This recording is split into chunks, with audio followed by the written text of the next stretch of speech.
City Spotlight is supported by Consolidated Communications. CCI is honored to salute the cities and their leaders in the area, as well as providing TV, internet, and phone service to local homes and businesses. We live where we work and are proud to support the communities we serve. More information available at consolidated.com. Welcome to City Spotlight, where we're focusing on East Central Illinois communities. Today we're talking about Taylorville. And with us today is the Mayor of Taylorville, Greg Brotherton. Thank you. And Patty Hornbuckle of the Greater Taylorville Chamber of Commerce. Thank you. Thank you for both being here. We're happy to be here. And before we get started on what's going on in Taylorville, please tell us a little bit about yourselves. Greg. Well, I've been a resident of Taylorville for almost 50 years. I actually grew up in Mattoon until I was about 7 years old. In 1967, we moved to Taylorville, and I've been there ever since. Obviously, I love the town. It's a great place to live, and that's actually our motto. Taylorville is a great place to live. I've raised my family there.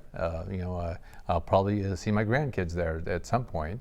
But it's a wonderful place. I worked on the Taylorville Police Department. I had a 20-year career there before being elected mayor. I'm in my second term. This is actually year number 6 for me, and so I've got 2 left. And we'll see what happens after that. But again, I just happen to love the town, and I'm proud to be able to fill the position of mayor. Excellent, thank you. And Patty, tell us a little bit about yourself. Oh, my husband and I moved to Taylorville in 1991 from a little town called Yorkville, just west of Naperville. And we had our pick of towns. We had to live within a 50-mile radius of Springfield, and we fell in love with Taylorville. It was a great place for the kids to grow up. It had everything that we needed. And so we moved there, and my children all graduated from Taylorville High School, and now I have grandchildren that are in the school system. So we're making it our home. Excellent. So both of you have kind of been Taylorville, working in Taylorville for roughly around the same amount of time. Greg, we'll start with you. You worked, as you just mentioned, 20 years in the Taylorville Police Department. During that time, could you maybe paint us a picture of what Taylorville looked like, or what was happening around that time? Well, it was nice. I remember when I first started my career, one of the things is we have, like a lot of small towns, we have the square, which is kind of the center of town. And a lot of your historic shops are around there, and still are today. But 20, 25 years ago, it used to be a big hangout for the high school kids. And we used to have a cruising area down there, and you would cruise around the square, high school kids. And it actually worked very well as a police officer, because if you're looking for kids for some reason, instead of driving all over town looking for them, you'd go position yourself on the square and give them some time. In 15, 20 minutes, they're going to make a lap by you. So it worked out very well, but it was just the kind of place where everyone would see everyone. It really brought the town together, and the square is still a central gathering point for us and a very important part of the town. And as you mentioned, you're in your second term as being mayor. What are some things that you'd like maybe want to highlight, or that have been accomplished during those 6 years? Well, during that period of time, again, a lot of your small towns, the infrastructure, there's problems with it, and a lot of your small towns have that, Taylorville included. For years, I would hear complaints, and experienced it myself. We had, when we have major rains, there'd be flooding. A lot of water in basements and things like that.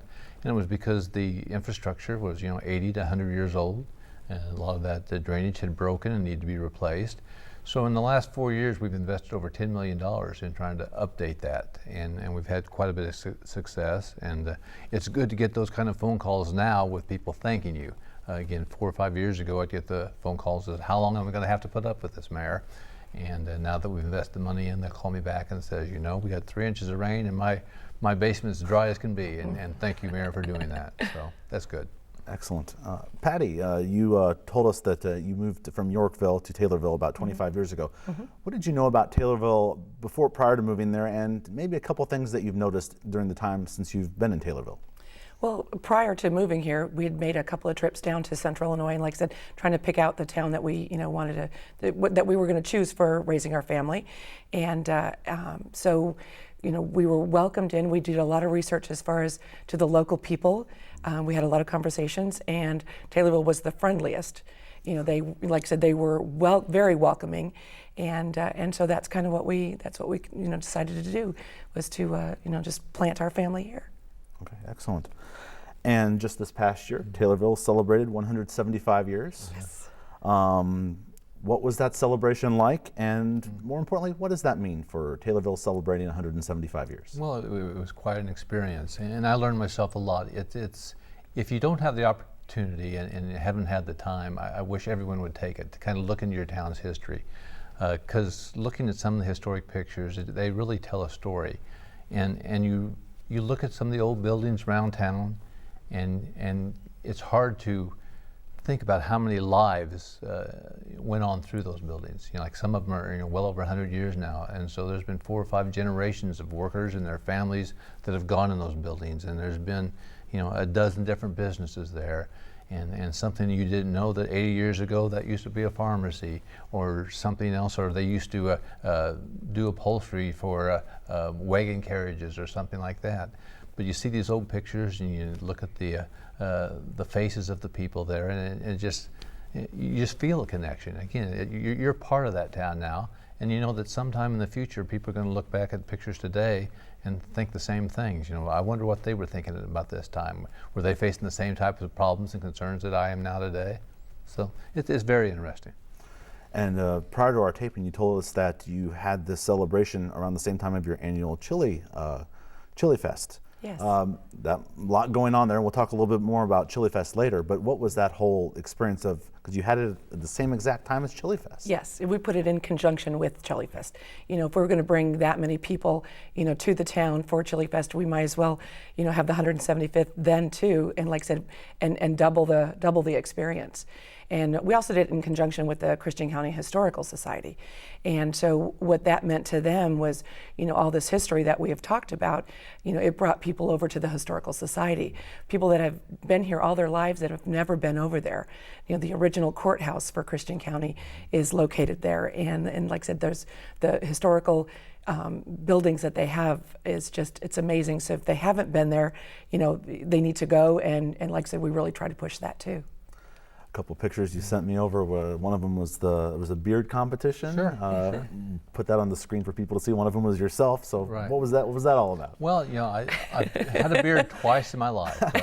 When I first married about 34 years ago, I had a full red beard, and one thing I noticed this time. It's no longer red. In fact, the beard was as white as the driven snow, And I had several offers to play Santa Claus later in the year, which I didn't take anyone up on. But it was quite an experience, and I'm glad I did it. And it was a lot of fun.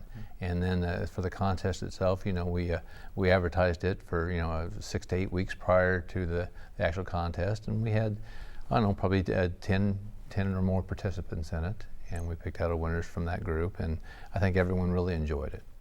And the last question around the 175 years, you talked a little bit about a time capsule and how you want, and folks can still contribute to that. Yeah, on Memorial Day weekend, we're actually going to have a time capsule buried up there, and our intent is to take pictures of today, in current day, and put it in the time capsule so that whether it be 25, 50, 100 years in the future, whenever that's opened up again, people are going to have that experience and have that feeling of being brought back in history and that tie with the town.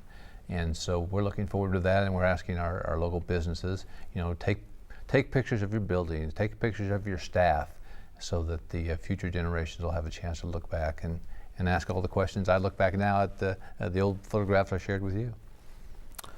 That sounds like a lot of fun, and for people to be able to look back on, that'll be a great thing.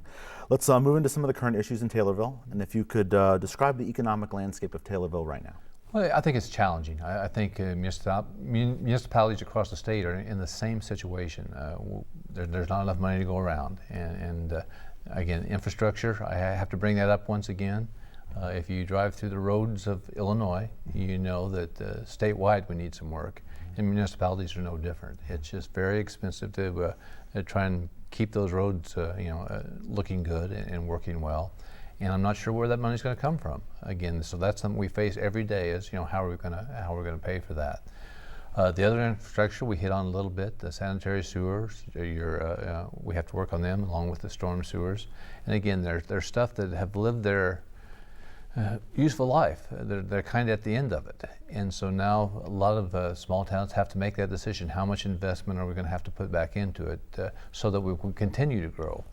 And so that's one front. And again, to get that revenue, you have to bring businesses in your community. And so It's one of those situations where you really have no choice. You have to invest and grow, because the only other situation is just to live there and die a slow death, and no one wants to do that. So the path is pretty clear. It's just, how can we work together to get there? And Patty, I'll have you elaborate a little bit on this. A couple of your major employers in Taylorville, you obviously have a hospital, but GSI and MBM. For those that are not familiar with those, what are they and what do they do? Well, GSI it's actually called Grain Systems Inc., and they're owned by AGCO, and they do grain bins, and they also do like poultry systems, so they can actually, somebody's going to build a whole poultry farm. It's everything that they possibly need, and it's all manufactured, right here in Taylorville, and there's a second plant in Assumption. Okay. And then MBM is a fast food merchandising or distribution plant. And what they do is they have all the food come in, and then it's distributed to each one. And like I said, both are very, very major employers, and along with the hospital too. So, and that's what we'd love to attract. Maybe not quite as big, or we'd love to have them just that big, as far as new businesses to town. So. And there's a new industrial park in the works on the northwest side of town. Correct. One of you want to elaborate on that? Yeah, well, I think we both can. Again, obviously, when you're trying to attract new businesses, the first thing you have to have is a place to put them. And so we're trying to establish a good location, and we think we've got one picked out. We're in the process of actually putting the infrastructure they will need in place, and so then we'll be able to market Taylorville as a place for them to locate. And so we're excited about that. And one of your newer businesses is the B&R Barge Company. It's been there a couple of years now. Two-part question. Tell us a little bit about that business, and with a newer business, what are you looking for in newer businesses or prospective businesses coming to Taylorville? Sure. Well, I think again we're looking for something that'll hit that niche, that'll make Taylorville special and draw people to not only the business itself, but will allow it to grow and expand. And this business has found that niche. Again, they make barges. And you wouldn't think in Central Illinois, where on earth would you use a barge? But there's a niche for a lot of small lakes, a lot of small streams and stuff like that need that kind of thing to work on it. Our lake, for example, was built in the early 1960s, and it's a wonderful lake, but we have such a large watershed, and it's a trade-off.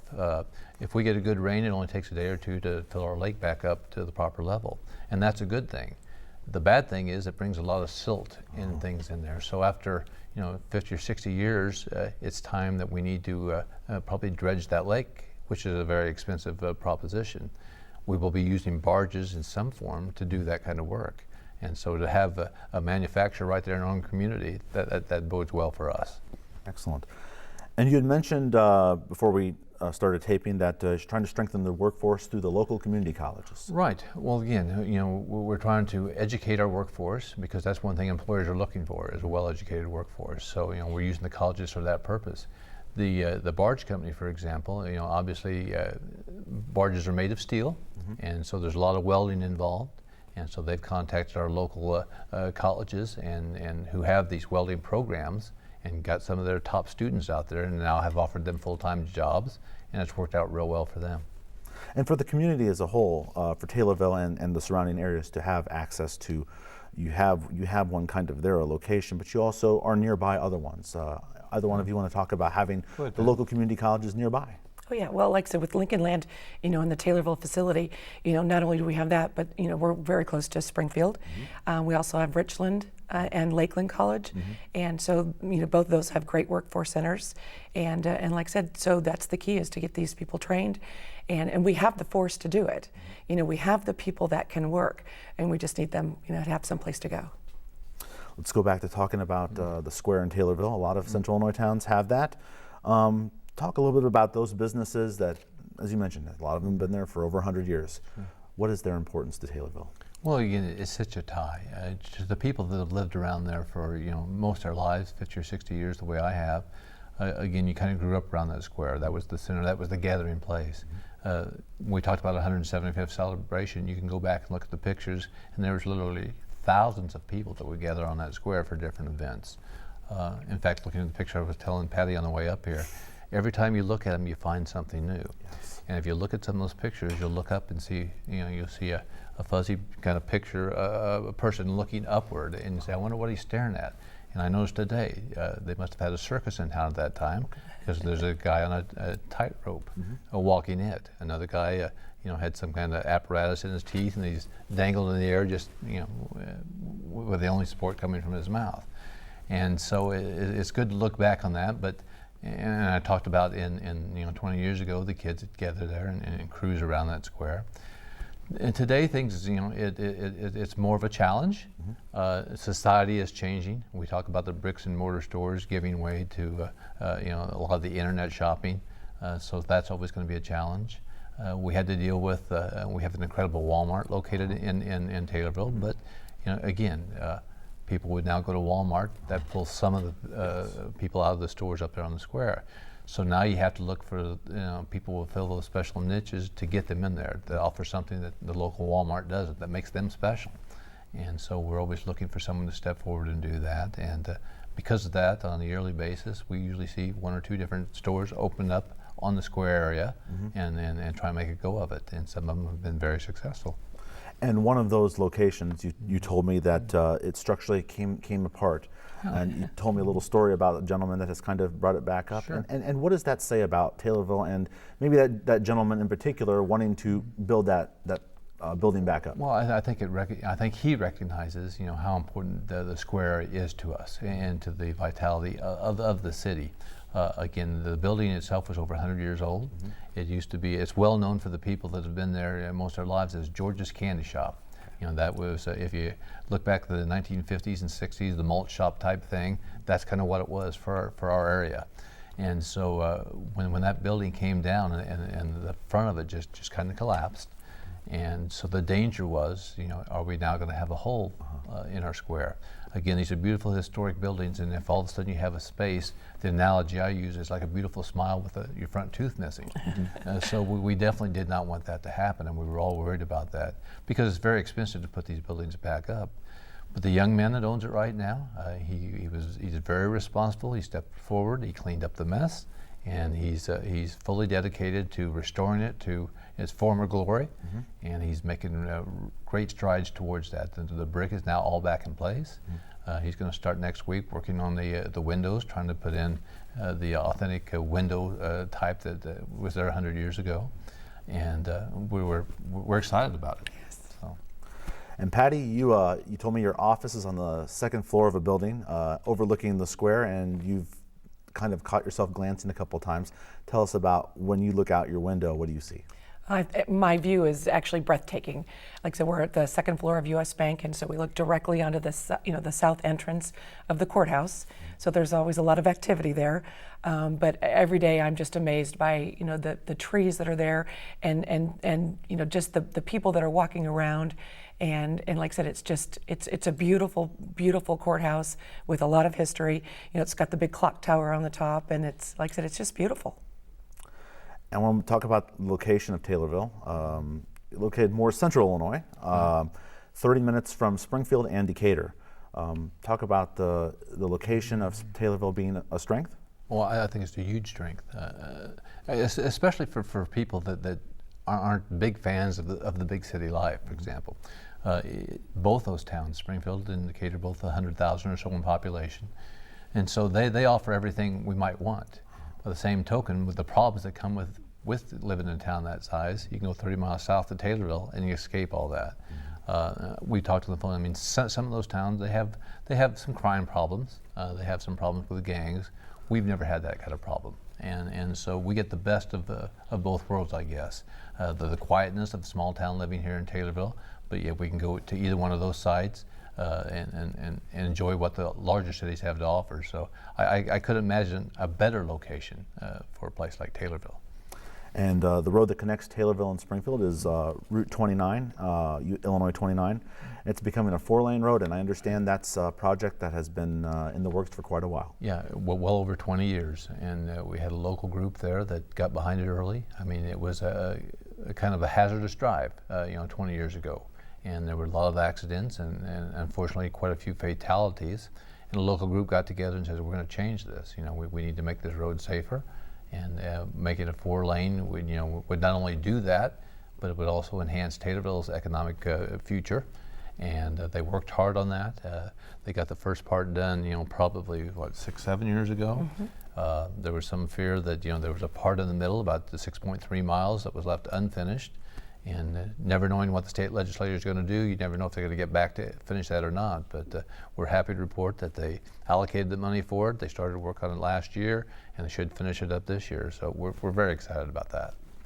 And we've talked a lot about the infrastructure already in Taylorville. One other thing that I don't know if we mentioned is a new water plant. Right. Yeah.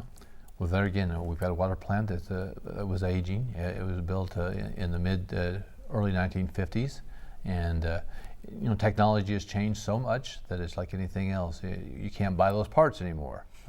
We kind of joke that our current one's kind of held together with baling wire and duct tape, and along with the new EPA regulations, it kind of made it a no-brainer for us. We couldn't update to the point we need to with the existing plant, and so the best bang for our buck was to build a new one.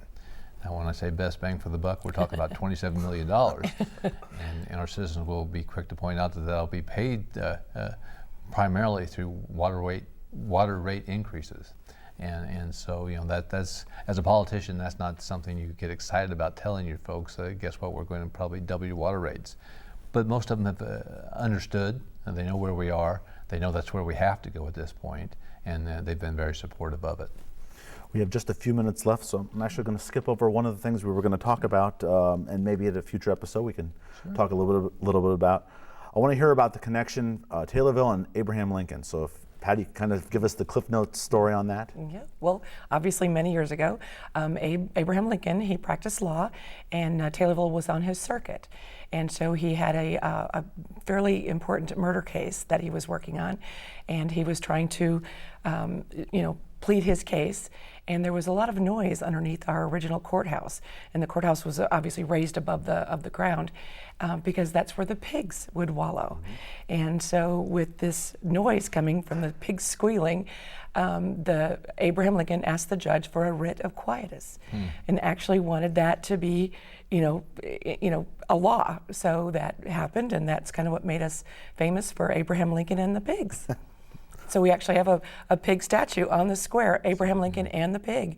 And there's been a book written. We've got a local author that's also in charge of tourism, Carol Alexander. That's like I said, she's made that book pretty famous. And like I said, we're in the history books. I think it's one of the coolest. There's a lot of Abraham Lincoln history across the entire state. Obviously, we're the land of Lincoln, but that one really does stand out. Yeah, if you haven't seen it, you should definitely take a look at it. All right, quickly, tourism in Taylorville and a couple of annual events that you have that take place there. Yeah, we have several annual events, of course, with the Chamber of Commerce. One of the events we have is our annual banquet and awards of excellence. So it's one of those important things where we have the Citizen of the Year award and things like that, and we have a keynote speaker, and it just kind of gathers all the business entities in the community and gets them all together. And we try and make it fun. We make it a derby party, so it's always on the Friday before the Kentucky Derby. So we have the hats and everything, so we make it fun, not just boring. But our really crowning event is Chili Fest. This will be our 30th annual Chili Fest, and it's where we have about 12 to 14,000 people come on the square, over the course of 2 days. It's a sanctioned Illinois International Chili Society sanctioned event. So we have last year we had about 30 chili cooks, and a lot of rules and regulations that go along with that. But we have stage presentations, we have kids rides, we have over 100 vendors, we have bags tournaments. I mean, we just make it a really important tourism, stop. So if anybody wants to plan a weekend, that's what you need to do. It's always on the first weekend in October. Okay, easy to remember, and it's Chili Fest with 2 L's. 2 L's. Okay. Yeah, we hold the Chillinois Regional is one of our regional events for the chili cook-off. Okay, my last question for both of you, and I'll have Patty go first. Strengths of Taylorville moving forward.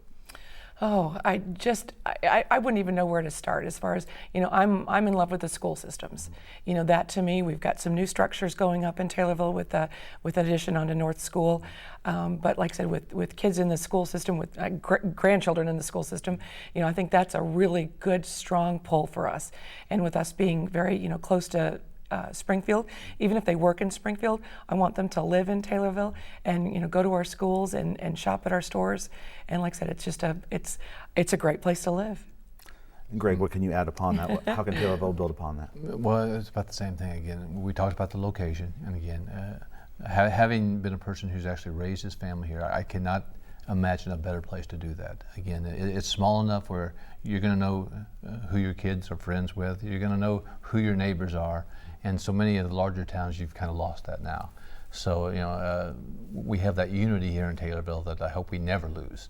And so I would just certainly say that if you need a place to raise a family, Taylorville should be it. Well, I want to thank both of you for being on City Spotlight.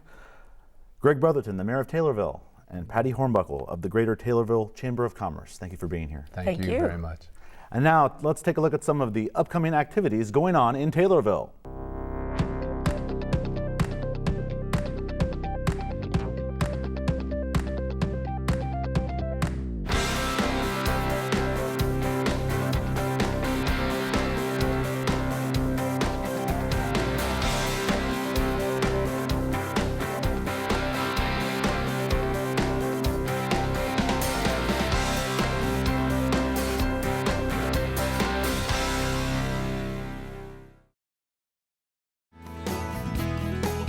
City Spotlight is on YouTube.